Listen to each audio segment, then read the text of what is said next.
Good morning. Today I'd like to reflect with you on the gospel for Tuesday of the 21st week in ordinary time.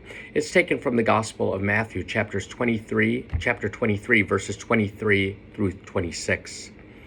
Jesus said, "Woe to you, scribes and Pharisees, you hypocrites! You pay tithes of mint and dill and cumin, and have neglected the weightier things of the law, judgment and mercy and fidelity. But these you should have done without neglecting the others, blind guides who strain out the gnat and swallow the camel. Woe to you, scribes and Pharisees, you hypocrites! You cleanse the outside of cup and dish, but inside they are full of plunder and self-indulgence. Blind Pharisee, cleanse first the inside of the cup, so that the outside also may be clean."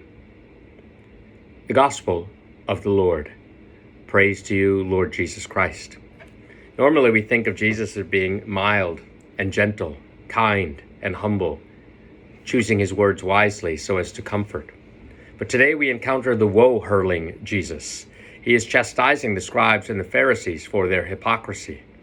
We think of how many young people have stopped practicing the faith because of the bad example, the hypocritical example of so many Christians. Jesus focuses on the scribes and Pharisees' hypocrisy with respect to the paying of tithes.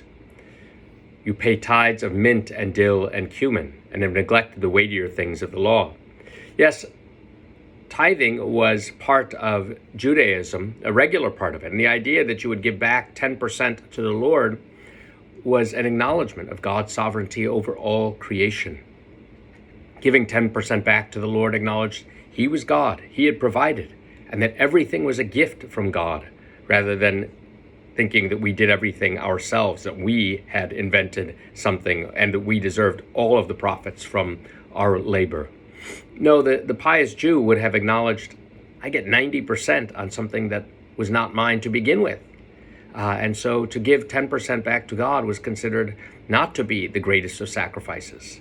And yet, these Pharisees and scribes were not so pious. To give back 10% of the fruits of the whole harvest to God seemed to them to be too great a sacrifice. So they decided to pay tithes on mint and dill and cumin, very specific herbs, rather than to look at the larger picture. But while focusing on the minutiae, they neglected the weightier things of the law. They lost perspective. They neglected justice and mercy and fidelity. They rejected being in right relationship with God and neighbor, or learning how to forgive, or how to receive mercy, or even being faithful to the terms of the covenant, including the 10 Commandments. And so they began to make money an idol, and thereby violate the first and greatest of the commandments.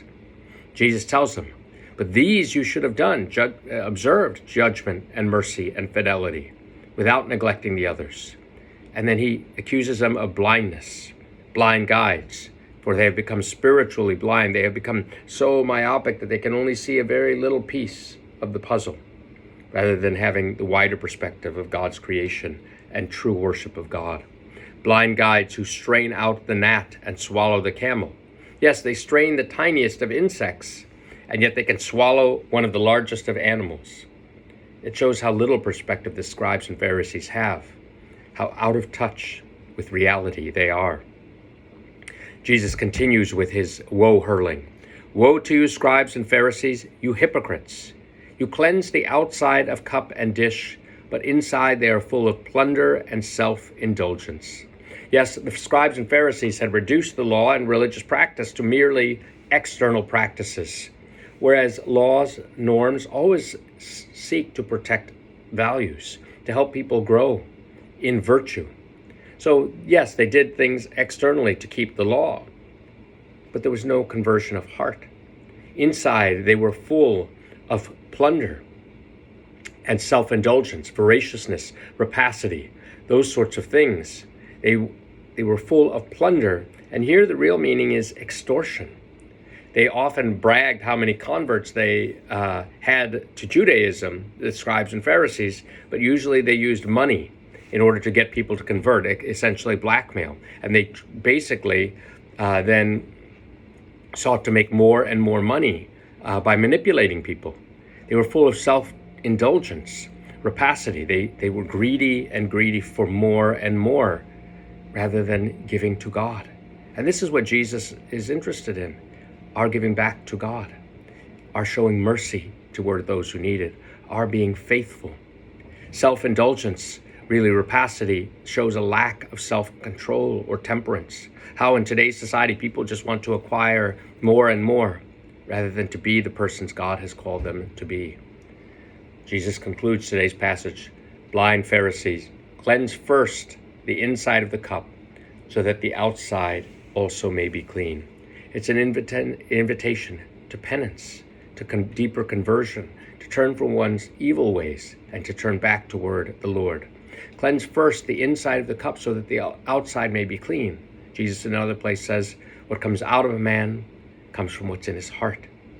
Indeed, what Jesus is really interested in is our openness to his grace. On our own, we can reduce the meaning of the law. We can be concerned with only external practices. Jesus is interested in interior change. Later on in the week, we'll celebrate the feast of St. Augustine, whose confessions denote one of the greatest conversion stories in the history of Christianity. Let us then give up a merely external practice of religion and really work to true worship of God, which is offering the Lord our whole heart. May God be with you on this day.